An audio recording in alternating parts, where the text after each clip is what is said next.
বিসমিল্লাহির রহমানির রহিম। রাসূল মোদের সিপাহ সালার, রাসূল মোদের সিপ কমান্ডার, জুলুম নির্যাতন যত অত্যাচার দূর করে দেব মোরা সকল অন্ধকার। এই ওয়াদা নিয়ে মোরা ময়দানেতে দৌড়বো মরণ দিনের পথে। আল কোরআনের ডাক এসেছে, চলে আয় সকলে মিলে। আয় রে নবীন, আয় রে প্রবীণ, ছুটে পতাকা তলে। হামিদ আউযু বিল্লাহি মিনাশ শাইতানির রাজীম। বিসমিল্লাহির রাহমানির রাহিম। কুল্লু নাফসিন যায়িকাতুল মাউত। আল্লাহুম্মা সুবহানাকা লা ইলমা লানা ইল্লা মা 'আল্লামতানা ইন্নাকা আনতাল আলিমুল হাকীম। ইন্নাল্লাহা ওয়া মালাইকাতাহু ইউসাল্লুনা আলান নাবী। ইয়া আইয়ুহাল্লাযীনা আমানু সাল্লু আলাইহি ওয়া সাল্লিমু তাসলিমা। اللهم صل على سيدنا ونبينا وشفيعنا وحبيبنا ومولانا محمد صلى الله تعالى عليه وعلى آله وأصحابه وبارك وسلم. بلغ العلا كشف الدجى بجماله، حسنت جميع خصاله. صلوا عليه وآله مدينار বুলবুলি কেমনে তোমায় রই ভুলি। মদিনার বুলবুলি কেমনে তোমায় রই ভুলি। দিন কাটে আর রাত কাটে তোর বেদনার ফুল তুলি। কেমনে তোমায় রই ভুলি। বালাগাল উলা বিকামালিহি কাশাফাত দুজা বিজামালিহি, হাসনাত জামিউ খিসালিহি। সাল্লু আলাইহি ওয়া আলিহি। সমস্ত প্রশংসা আল্লাহ পাকের জন্য, যে আল্লাহ সুবহান মহিয়ান গরিয়ান সর্বশক্তিমান আল্লাহ পাক আমাদের সকলকে পবিত্র মাহে জুমাদুস সানিয়ের একেবারে শেষ জুমাবার অত্র মসজিদে আসার এবং বসার তৌফিক দান করেছেন। সেই জন্য সকলে উচ্চ কণ্ঠে পড়ছি আলহামদুলিল্লাহ। কুরআনুল কারীমের 4 নম্বর পারার 13 নং পৃষ্ঠার একটি আয়াতে কারিমা তিলাওয়াত করা হয়েছে। এই আয়াতে কারিমার মধ্যে আল্লাহ পাক রব্বুল ইজ্জত মানব জাতিকে একটা বিষয় সম্পর্কে খবর জানান দিচ্ছেন, যেই খবরটা চিরসত্য, মহাসত্য, ধ্রুব সত্য। সেটা হচ্ছে মৌত, মৃত্যু। সারা পৃথিবীর সমস্ত মানুষ চাই সে ইসলাম গ্রহণ করুক অথবা ইসলামের বাইরে থাকুক, আল্লাহ পাককে রব হিসাবে মানুক অথবা না মানুক, কিন্তু এই কথাটা মানতে বাধ্য মানুষ আজকে দুনিয়াতে আছে, আগামীকাল হতেও পারে কবরের ভিতরে চলে যাবে, তার কাছে মালাকুল মাউত এটা চলে আসবে, এটা সকলেই বিশ্বাস করে। কেউ কোনো একজন ব্যক্তি এটাকে অস্বীকার করার কোনো সুযোগ নাই। এই আয়াতে কারিমার মধ্যে আল্লাহ পাক বলছেন কুল্লু নাফসিন যায়িকাতুল মাউত, ও দুনিয়ার মানুষ, সমস্ত মানুষ প্রাণীকুল যারাই আছো প্রত্যেককেই মৃত্যুর স্বাদ গ্রহণ করতে হবে। হুবহু একই বিষয় কুরআনুল কারীমের অনেক আয়াতে কারিমার মধ্যে আল্লাহ পাক একই কথা বলেছেন। এক আয়াতে কারিমার মধ্যে আল্লাহ পাক রব্বুল ইজ্জত বলতেছেন ইযা জাআ আজালুহুম লা ইস্তাখিরুনা সাআহ ওয়া লা ইস্তাকদিমুন, 11 নম্বর পারার 13 নম্বর পৃষ্ঠা। আল্লাহ পাক বলছেন, ও দুনিয়ার মানুষ, যখন মৃত্যু তোমাদের কাছে চলে আসবে, এক সেকেন্ড, এক মুহূর্ত আগেও হবে না, দেরিও করবে না, সাথে সাথেই তোমাদেরকে এটা গ্রাস করে ফেলবে।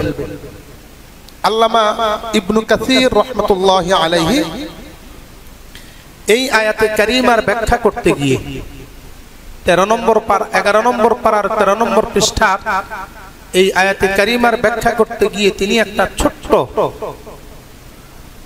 একটা হাদিস উপস্থাপন করেছেন। হযরত রাসূল করিম সাল্লাল্লাহু আলাইহি ওয়াসাল্লাম ইন্তেকাল করেছেন। হযরত ওমর ইবনুল খাত্তাব আবু বকরের পরে ক্ষমতায় আরোহণ করেছেন। এমন সময় হযরত ওমর রাদিয়াল্লাহু তাআলা আনহু কিছু সংখ্যক সাহাবায়ে কেরাম তাদেরকে পাঠালেন আফ্রিকার মধ্যে কালিমার ঝান্ডা উঁচু করার জন্য। তাদের নেতৃত্বাধীন সেনাবাহিনীর প্রধান যিনি ছিলেন তিনি হচ্ছেন হাজর ইবনে ওয়াদ রাদিয়াল্লাহু তাআলা আনহু, বিশিষ্ট একজন সাহাবী। হাজর ইবনে ওয়াদ তার নেতৃত্বে আনুমানিক কমপক্ষে 1000 সাহাবায়ে কেরাম চলছে। আফ্রিকাতে গিয়ে কালিমার ঝান্ডা উড্ডীন করা হবে। প্রত্যেক সাহাবায়ে কেরাম তাদের কাছে ছিল অশ্ব, ঘোড়া, যেহেতু ইসলাম তখন মোটামুটি শক্তিশালী। সকলেই ঘোড়ার মধ্যে আরোহিত অবস্থায় চললেন। যেতে যেতে আরাবিয়ান কান্ট্রি পার হবার পর সামনে আসতেছে টাইগ্রিস নদী, এরপরে হচ্ছে আফ্রিকার জঙ্গল অথবা আফ্রিকা। টাইগ্রিস নদীর কাছে যখন গেল, টাইগ্রিস নদীর স্রোত তখন এত ভয়াবহ ছিল, কোন ব্যক্তি যদি বড় একটা পাথর এইভাবে ছেড়ে দিত, ওই পাথরকে পানির স্রোত একেবারে অনেক দূরে নিয়ে যেত। অথচ আমাদের দেশে আমরা পানির মধ্যে যদি পাথর ফেলি সোজা বরাবর চলে যায়, এদিক সেদিক যায় না। কিন্তু ওই নদীর স্রোত এত বেশি হবার কারণে পাথরকে ঠেলে নিয়ে যেত। এহেন মুহূর্তে না কোনো ফেরি আছে, না কোনো নৌকা আছে, না কোনো জাহাজ। এত সাহাবায়ে কেরাম কিভাবে নদী পার হবেন পরামর্শ করলেন। বিভিন্ন ধরনের পরামর্শ আসলো। কেউ কেউ বলছেন ফেরত যাবার জন্য, এত বড় নদী খল স্রোত কিভাবে পার হব? এটা তো আমাদের দ্বারা কখনো সম্ভব না।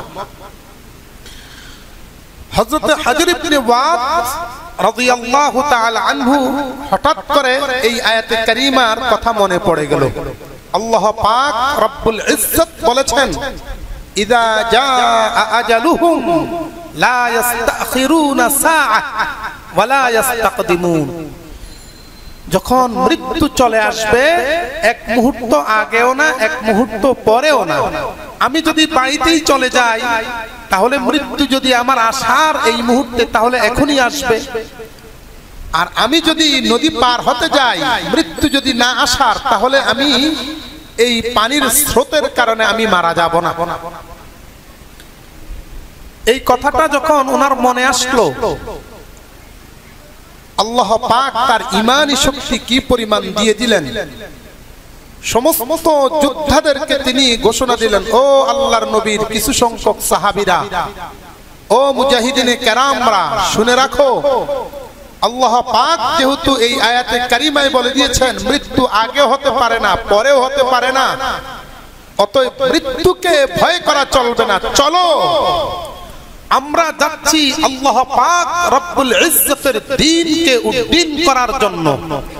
অতএব আমাদের সামনে খেয়া থাকুক অথবা না থাকুক, নৌকা থাকুক অথবা না থাকুক, আল্লাহ পাকের নামে আমরা আমাদের ঘোড়াগুলো টাইগ্রিস নদীর এই খলস্রোত দিয়ে আমরা চালিয়ে দেই।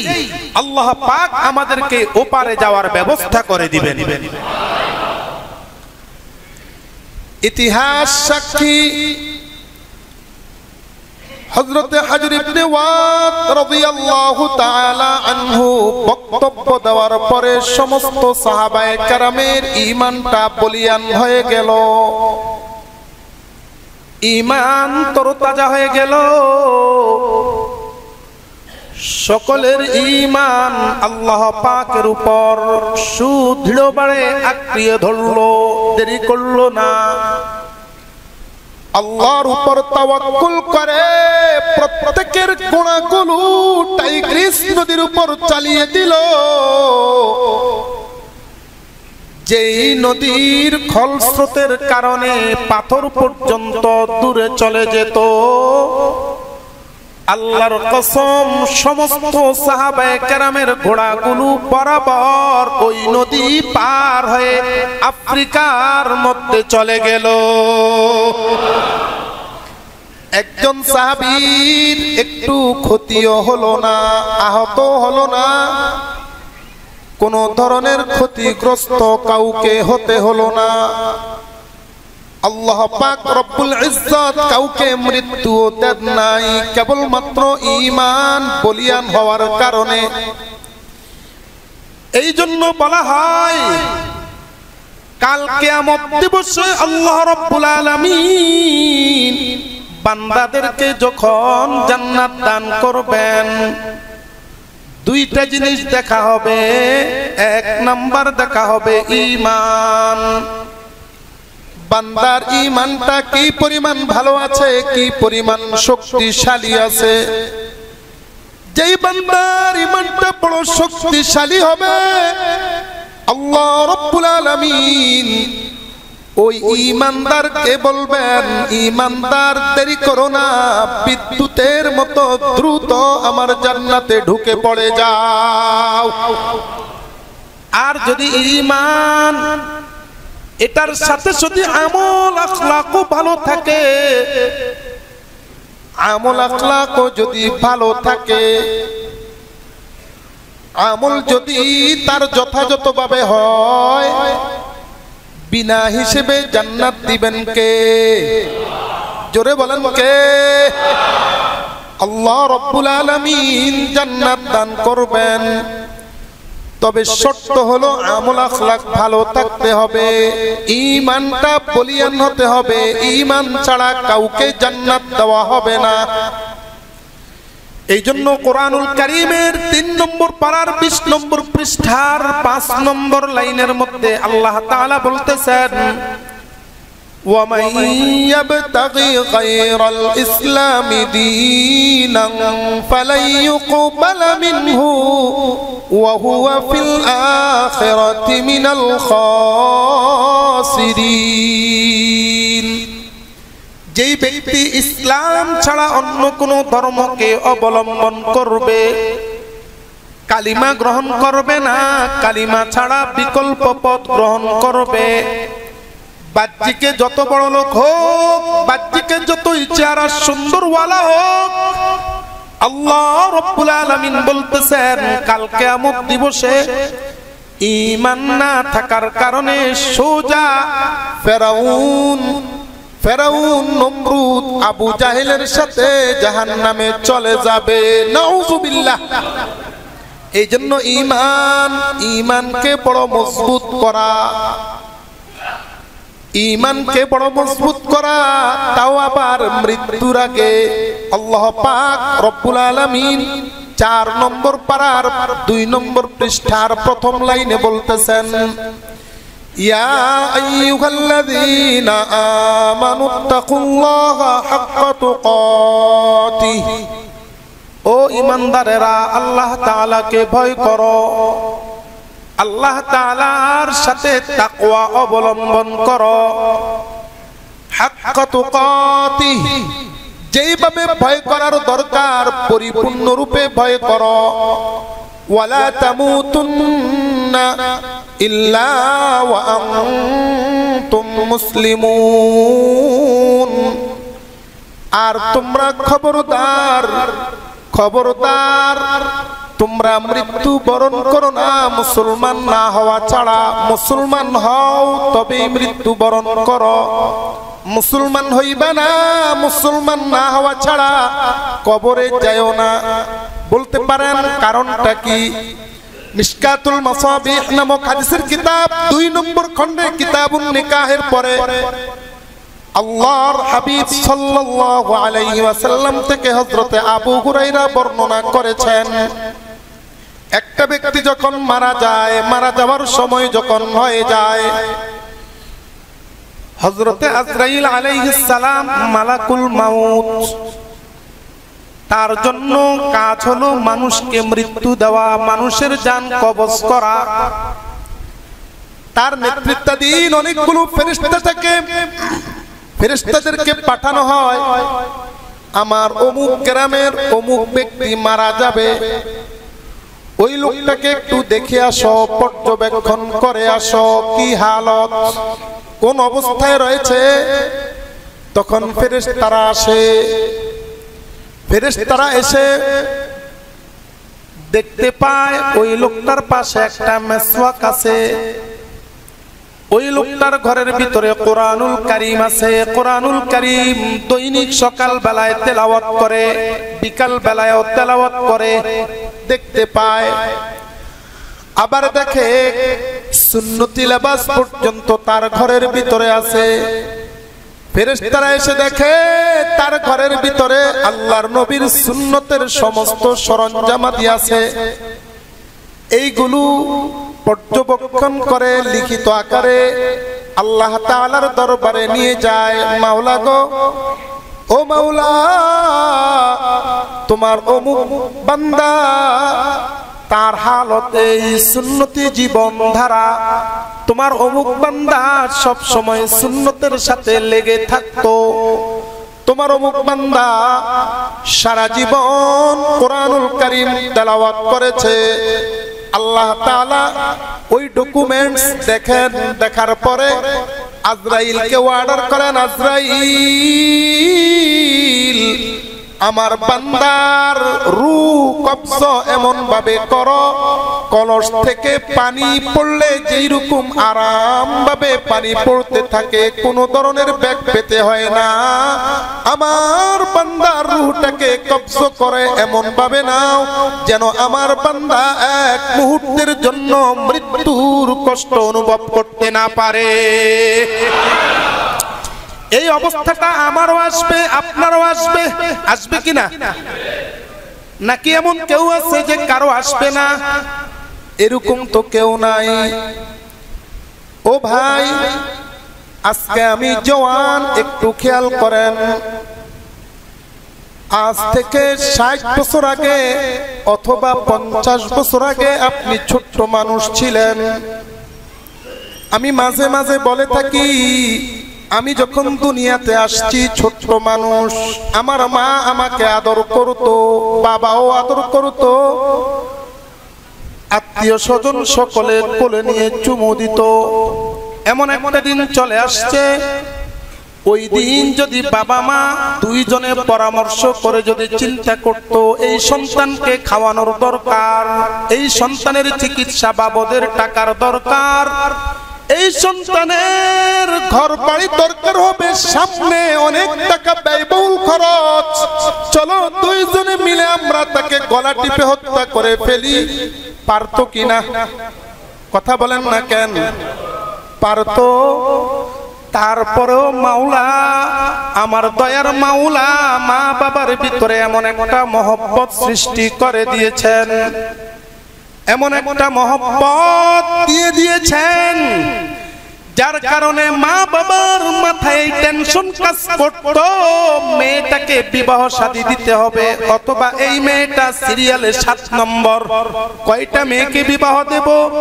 তারপরেও মায়া মহব্বত আমার মাওলা এমন ভাবে ঢুকিয়ে দিয়েছেন, মা বাবা এত টেনশন করা সত্ত্বেও আমাদেরকে সার্বক্ষণিক সর্বদা কেবলমাত্র মহব্বত করেই চলতো, ঠিক কিনা বলেন? এরপরে এমন একটা সময় আসলো, যেই সময় আপনি একটু হাঁটি হাঁটি পা পা চলতে পারেন, এরপরে স্কুলে গেলেন, এরপরে আপনি স্কুল থেকে বড় শিক্ষিত হয়ে গেলেন, চাকরি বাকরি করলেন।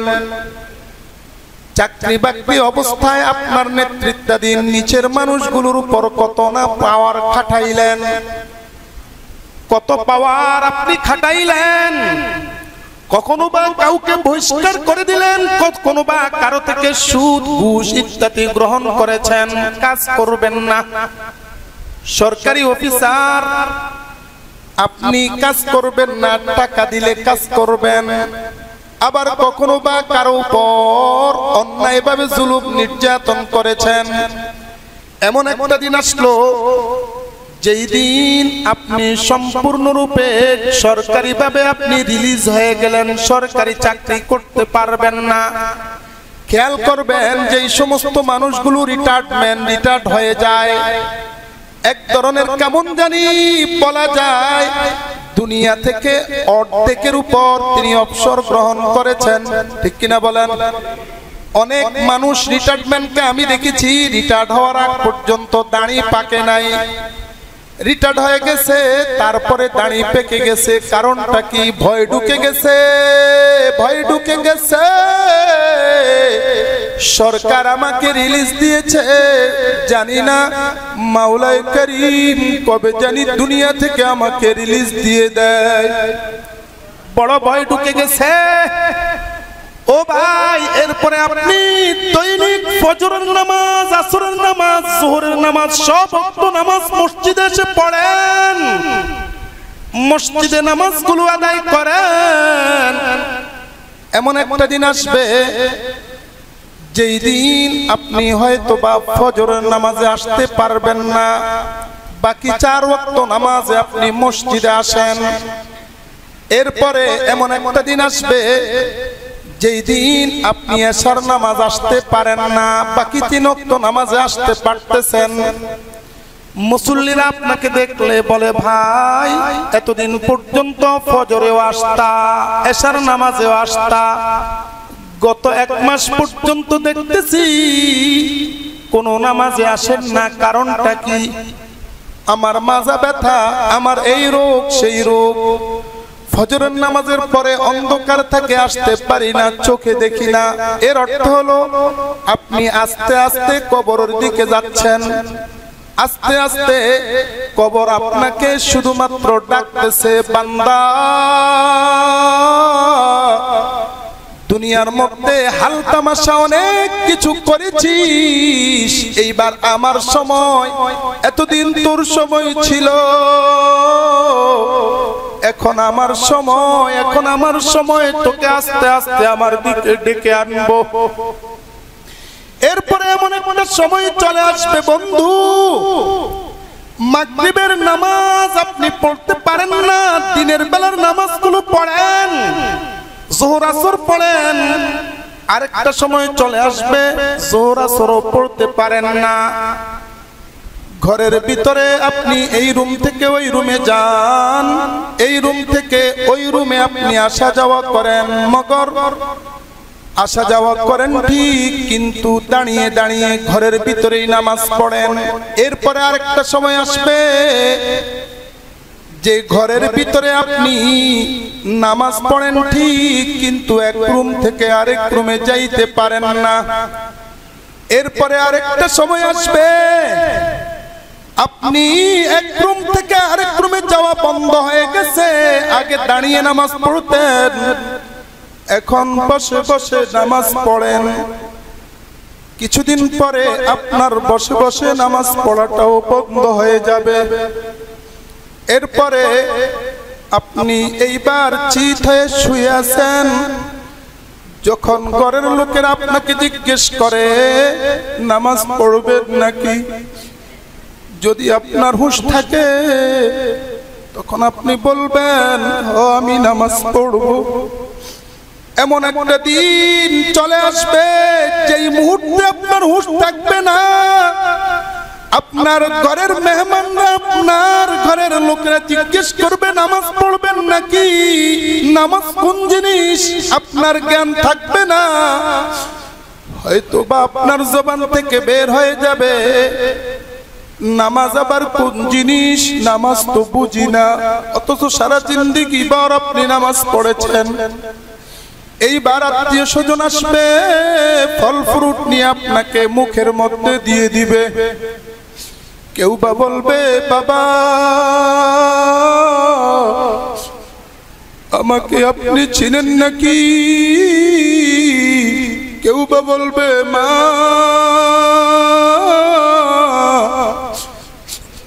আমাকে আপনি চিনেন নাকি।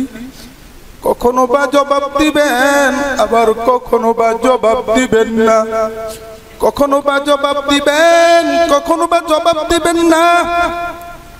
আবার এমন সময় আসবে মুখের ভিতরে ফল ফ্রুটের রস আপনাকে দিয়ে দিবে, অর্ধেক ভিতরে যাবে, অর্ধেক গাল বেয়ে পড়ে যাবে। ও ভাই, এমন একটা মুহূর্ত আমার জন্য আসবে, আপনাদের জন্য আসবে। ওই যে একটা মুহূর্ত, ওই মুহূর্ত যাবার আগে আল্লাহ তাআলা বলতেছেন ইয়া আইয়ুহাল্লাযীনা আমানুত্তাকুল্লাহ হাক্কা তুকাতিহি ওয়ালা তামুতুন্না ইল্লা ওয়া আনতুম মুসলিমুন। ও দুনিয়ার ইমানদারেরা, আল্লাহ তাআলাকে ভয় করো, পরিপূর্ণরূপে ভয় করো, যাতে করে তোমার মৃত্যুর আগে তুমি আল্লাহ তাআলাকে রব হিসাবে পরিপূর্ণরূপে থাকতে পারো। ওয়ালা তামুতুন্না, খবরদার খবরদার, এমন কোন হালত যেন তোমার মধ্যে না আসে যে তোমাকে ইসলামের কথা বললে ভালো লাগে না, নামাজের কথা বললে ভালো লাগে না, মসজিদের কথা বললে ভালো লাগে না, মাদ্রাসার কথা বললে ভালো লাগে না। খবরদার খবরদার, এই হালত যেন তোমার ভিতরে না আসে।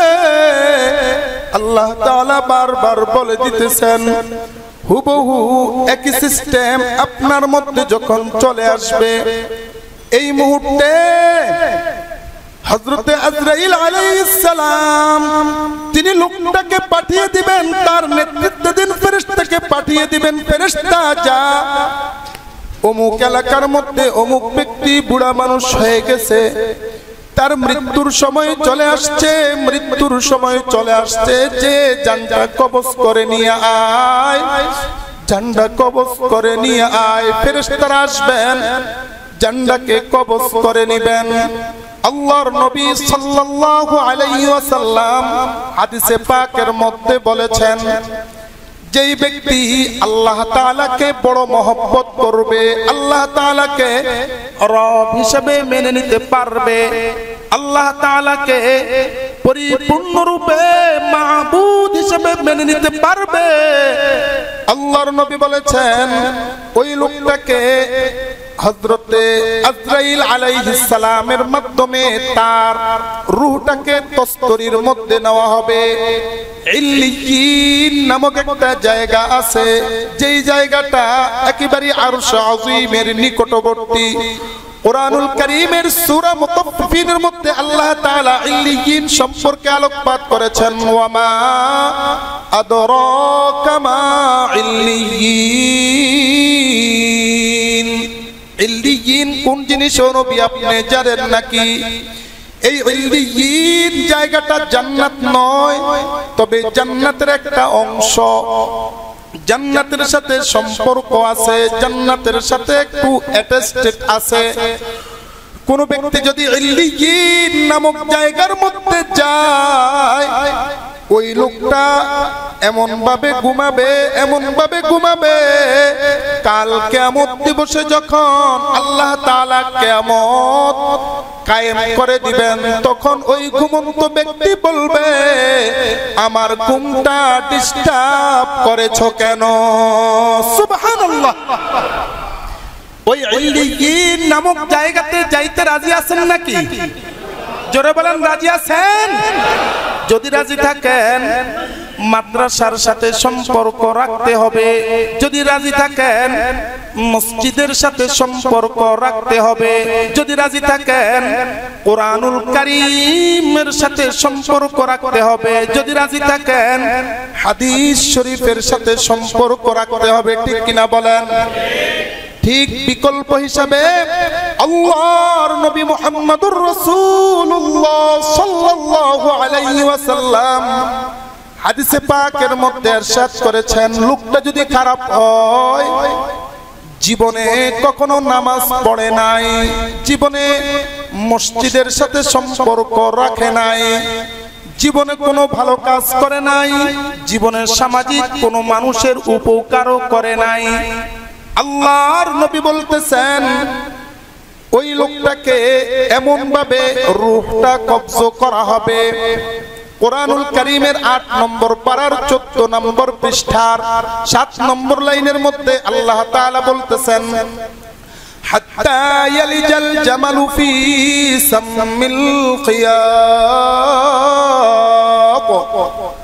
এমন ভাবে ওই লোকটার রূহটাকে কবজ করা হবে, দুনিয়ার যে একটা সুই আছে, এই সুইর পিছনের যে ছিদ্রটা আছে, সুতা ঢুকানো হয় একেবারে সূক্ষ্ম, ওই সূক্ষ্ম সুইয়ের ভিতরে সুইয়ের ভিতরে যদি সুতা ঢুকাইতে যায়, কখনো বা সুতা ঢুকানো যায় না, এই দিকে চলে যায়, ওই দিকে চলে যায়।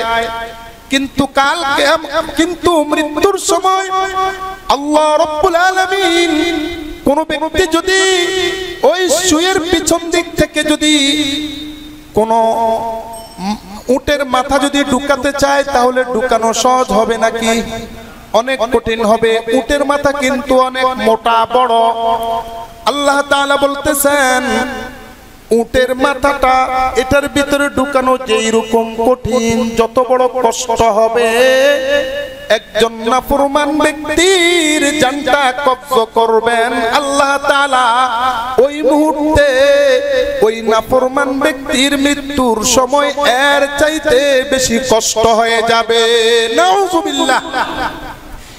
এই জন্য বলা হয় আমার কাছে যখন আজরাইল চলে আসবে, ইমাম গাযালী রাহমাতুল্লাহি আলাইহি মুকাশাফাতুল কুলুব নামক কিতাবের ৭ নম্বর পৃষ্ঠার মধ্যে উল্লেখ করেছেন, লোকটা মারা গেল, এই মুহূর্তে এলাকার মানুষগণ তার এলাকায় আসবে, বাড়ির কাছে আনাগোনা করবে, লোকটা বড় খুশি হয়ে যাবে।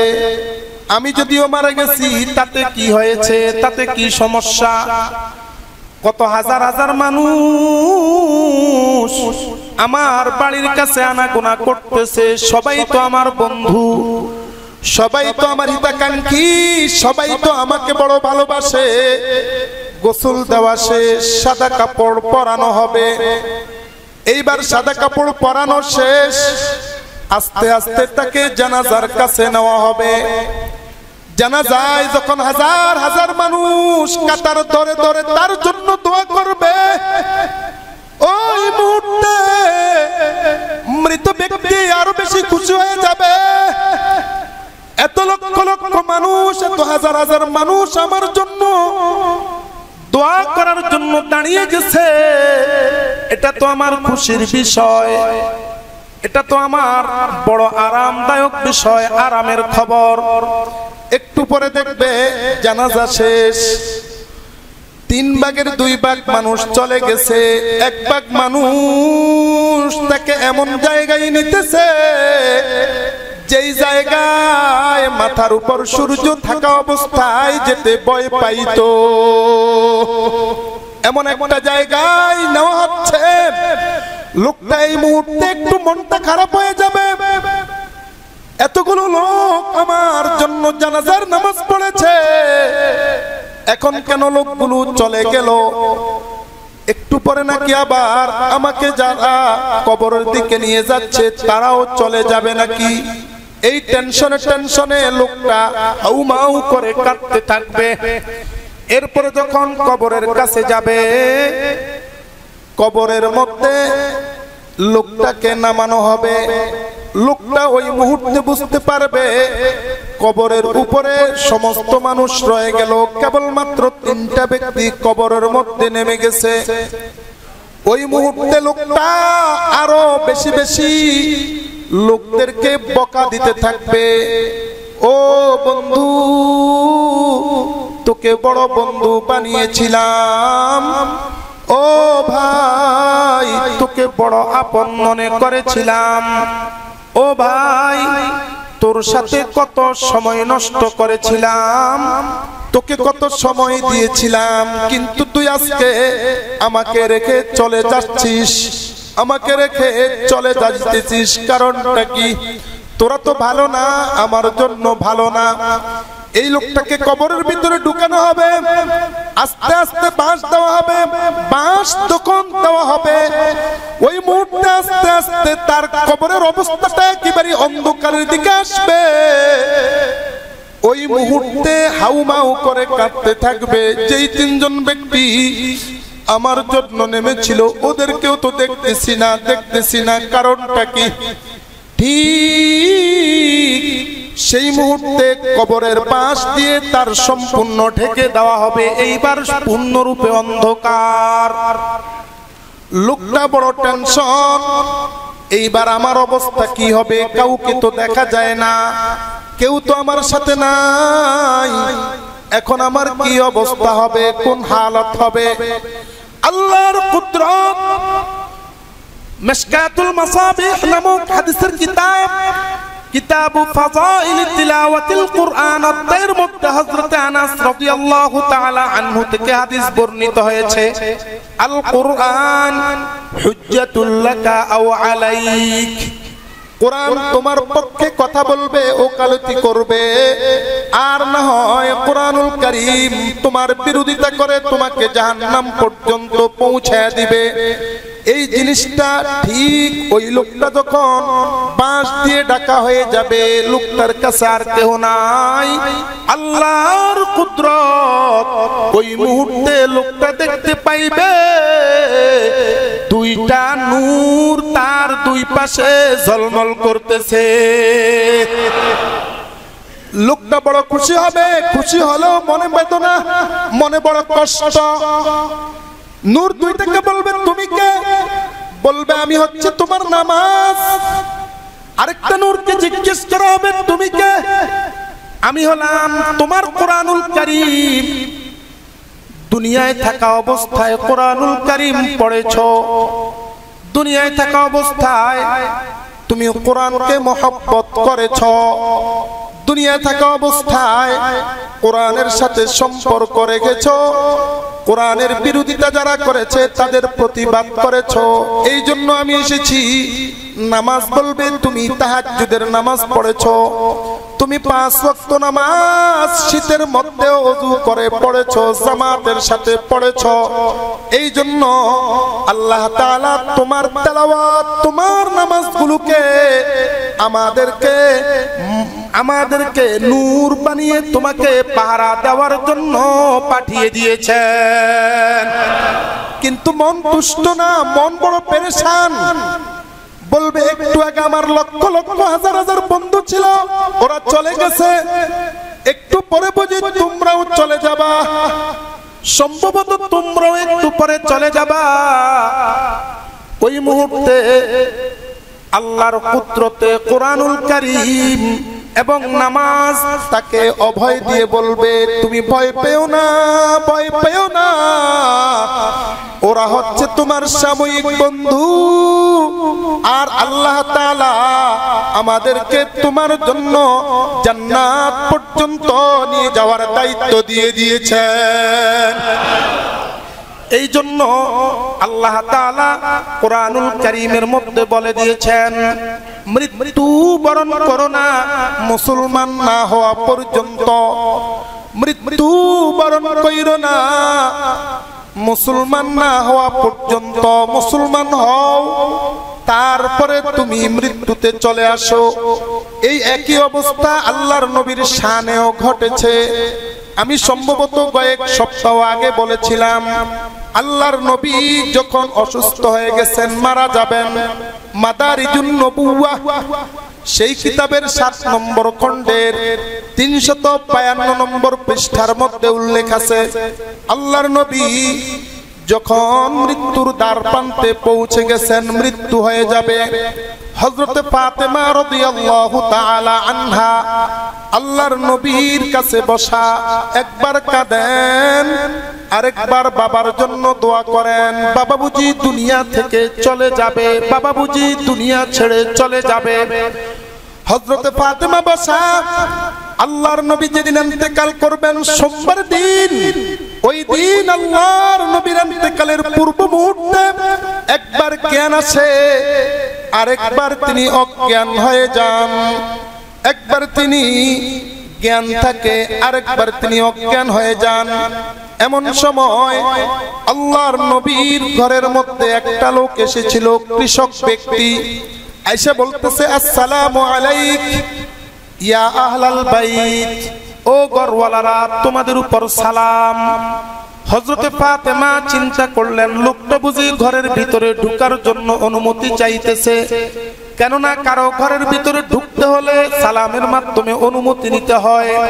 ওই লোকটা সালাম দেওয়ার পরে ফাতেমা লোকটার দিকে তাকাইলেন, সালামের জবাব দিয়ে বলতেছেন, আব্বাজান অসুস্থ, দেখা করা যাবে না, চলে যাও। লোকটা যায় না, দ্বিতীয়বার আবার সালাম দিলেন, আসসালামু আলাইকুম ইয়া আহলাল বাইত। ফাতেমা একটু রাগ হয়ে বলতেছেন, বললাম না আব্বাজান অসুস্থ, চলে যাও। তৃতীয়বার একই অবস্থা, ফাতেমা বিরক্ত হয়ে বলতেছে, তোমাকে বারবার কথা বলতেছি, তুমি চলে যাও, কেন বিরক্ত করতেছো? ঠিক সেই মুহূর্তে লোকটা আরেকবার জোরে সালাম দিলেন, 4 নম্বর বার, আসসালামু আলাইকুম ইয়া আহলাল বাইত। একটু ধমকের সুরে সালামটা দেওয়ার কারণে হযরতে ফাতেমা বলতেছেন, আমার নবীর ঘরটা ভূমিকম্প হইলে যেইভাবে থরথর করে কেঁপে উঠে, হুবহু সেইভাবে আল্লাহর নবীর ঘরটা থরথর করে কেঁপে উঠেছিল। এইবার আল্লাহর নবীর জ্ঞান ফিরে আসলো, তাকায় বলতেছেন, মা কি হয়েছে? আল্লাহর নবীকে ফাতেমা বলতেছেন, বাবা গো, এই লোকটা বারবার তোমার সাথে সাক্ষাৎ করতে চাই, আমি বারবার তাকে মানা করতেছি, বাধা দিতেছি, তারপরও বিরক্ত করে। আল্লাহর নবী শোয়া অবস্থায় এইভাবে তাকাইলেন লোকটার দিকে, তাকিয়ে 2টা চোখের পানি ফেলে দিলেন আর বললেন, মা তুমি তো চিনো না, এই লোকটা কোনো কৃষক নয়, ওই লোকটা হলো সেই যেই জীবনে কারো ঘরে গেলে কান্নাকাটি শুরু হয়, যে কারো ঘরের ভিতরে গেলে ওই ঘরের ছোট্ট শিশুরা এতিম হয়ে যায়। যেই লোক কারো ঘরের ভিতরে গেলে মহিলা তার স্বামী হারা হয়ে যায়, এই লোক যেই লোক যেই জীবনে কারো ঘরে যদি যায় তাহলে একবার যায়, দ্বিতীয়বার আর যায় না, দ্বিতীয়বার আর যায় না। হযরতে ফাতেমা বিষয়টি বুঝে ফেলেছেন, এই জন্য চুপ হয়ে গেলেন। আজরাইল আল্লাহর নবীর ঘরে ঢুকলেন। আল্লাহর নবী আজরাইলের দিকে তাকিয়ে বলতেছেন, ভাই আজরাইল কেন এসেছো? আজরাইল বলতেছেন, ইয়া রাসূলুল্লাহ, বেয়াদবি মাফ করে দিবেন, আমি আসতে চাইছিলাম না, আল্লাহর অর্ডার কিন্তু চলে এসেছি। আল্লাহ তাআলা আপনার জানটাকে কবজ করার জন্য আমাকে পাঠিয়েছেন। আল্লাহর নবী বললেন, তবে তুমি আমার জানটা কবজ করো, জিব্রাইল আমার ঘরে না আসা পর্যন্ত আমার সাথে তোমার কোনো কথা নাই। জিব্রাইল আল্লাহ তাআলার অর্ডার পাইয়া ঘরের ভিতরে ঢুকলেন। জিব্রাইল আলাইহিস সালাম কাঁদতেছেন, জিব্রাইল আলাইহিস সালাম কাঁদতেছেন আর আল্লাহর নবীর কাছে এসে বসলেন। আল্লাহর নবী বলতেছেন, ভাই জিব্রাইল তুমি কোথায় ছিলা? 23 বছর জিন্দেগিতে আমার কাছে 23,000-এর বেশিও তুমি আমার কাছে এসেছো। আজকে 3 দিন যাবত আমি অসুস্থ, আমি মৃত্যুর কাছাকাছি চলে গেছি, কিন্তু তুমি কেন আসো না? জিব্রাইল আলাইহিস সালাম আল্লাহর নবীকে বলতেছেন, ইয়া রাসূলুল্লাহ, আপনার যদি কষ্ট হয় আমি সহ্য করতে পারি না, এই জন্য আমি আপনার কাছে আসতে চাইছিলাম না। কেননা আজরাইলকে আল্লাহ তাআলা অর্ডার করেছেন আপনার ইন্তেকাল দেওয়ার জন্য। আমি বিষয়টি সহ্য করতে পারি না ইয়া রাসূলুল্লাহ, এই জন্য আপনার কাছে আসি নাই। আল্লাহর নবী বলতেছেন, ঠিক আছে, আল্লাহ তাআলা অর্ডার দিয়েছেন আমাকে নিয়ে যাবার জন্য, আমি রাজি, তবে আমার উম্মতের কি দশা, আমার উম্মতের কি ফয়সালা আগে শোনাও। জিব্রাইল আলাইহিস সালাম ডাকতে বলতেছেন, নবী টেনশন কইরেন না,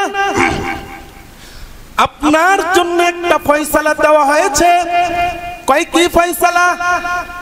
ফয়সালা হয়েছে আপনার রূহটাকে আল্লাহ তাআলা ফেরেশতাদের মাধ্যমে তস্তরির মধ্যে নিবে, তারপরে হাজার হাজার লাখ লাখ ফেরেশতা এবং হুর গিলমান সংবর্ধনা দেওয়ার জন্য সিরিয়াল ধরেছে।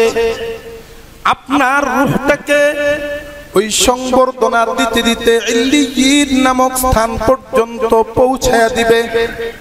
আল্লাহর নবী ধমক দিয়ে বলতেছেন, না না, এই ধরনের সংবর্ধনা আমার দরকার নাই, আগে ফয়সালা হোক আমার উম্মতের কি ফয়সালা।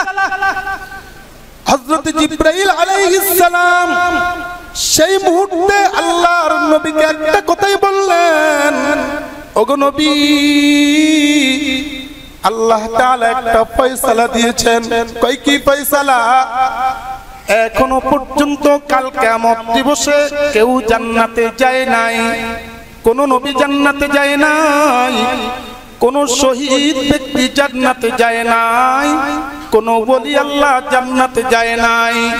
সর্বপ্রথম যাদেরকে জান্নাতে যাওয়ার অর্ডার দিবেন তারা আর কেউ না, আর কেউ না, আপনার নেতৃত্বে স্লোগান দিতে দিতে আপনার উম্মতে সর্বপ্রথম জান্নাতে যাবে। ও ভাই, আল্লাহর নবী যেই মুহূর্তে আজরাইল চলে আসছে সেই মুহূর্তেও আমাদেরকে ভুলেন নাই।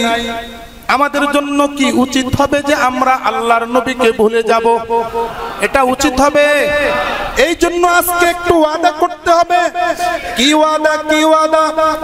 আজ থেকে চূড়ান্তভাবে সিদ্ধান্ত দিতে হবে যে হুজুর আপনাকে দেখানোর জন্য নয়, কেবলমাত্র আল্লাহ তাআলাকে রাজি খুশি করানোর জন্য আপনাকে দেখানোর জন্য নয়, কেবলমাত্র আল্লাহ তাআলাকে দেখানোর জন্য, আপনার প্রতি আস্থা বিশ্বাস ঢুকানোর জন্য নয়, কেবলমাত্র আল্লাহ তাআলাকে বিশ্বাস দেওয়ার জন্য। জীবনে যত নামাজ কাজা করেছি আজ থেকে কাজা করব না। জীবনে যতদিন কোরআনুল কারীমকে অবজ্ঞা করেছি আজ থেকে অবজ্ঞা করব না। রাজি আছেন? যদি রাজি থাকেন একটু হাত তুলে দেখেন। আল্লাহু আকবার। ও আল্লাহ, সারা জীবন আমাদেরকে নামাজি হিসেবে কবুল করে নাও। ও আল্লাহ, সারা জীবন তুমি আমাদের সবাইকে কোরআনের ছাত্র হিসেবে কবুল করে নাও। ও আল্লাহ, মৃত্যুর সময় নামাজ এবং কোরআন যেন আমাদের সাথী হয়, আমাদের বন্ধু হয়, সেই ব্যবস্থা তুমি আমাদের সকলের জন্য করে দিও।